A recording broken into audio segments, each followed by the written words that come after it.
আসসালামু আলাইকুম। এই শীতলের গন্ধে আছে মায়ের স্পর্শ, যার এক চামচে ফিরে আসে শৈশবের দুপুর।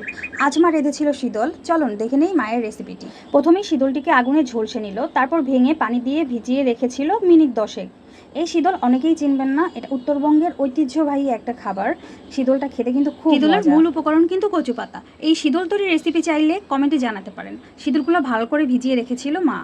তারপর কড়াইয়ে তেল দিয়ে পেঁয়াজ, রসুন, কাঁচামরিচগুলো দিয়ে দিল, ভালো করে লাল করে ভেজে নেবে।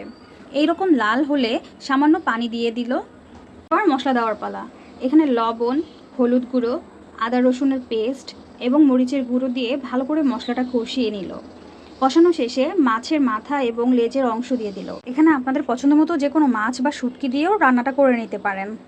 এবার মাছগুলো ভালো করে কষানোর জন্য ঢেকে দিল। মাছগুলো কষানো হয়ে গেলে উঠিয়ে নিল। মশলাগুলো আরও কিছুক্ষণ ভালো মতো কষিয়ে ভেজানো শীতলগুলো ঢেলে দিল। শীতলগুলো ভালো করে মশলার সাথে কষিয়ে নিল। এবার আগে থেকে কষানো মাছগুলো শীতলে দিয়ে ভালো করে কষিয়ে রান্না করে নিল। একদম তেল উপরে উঠে আসলেই শীতলটা তৈরি হয়ে যাবে।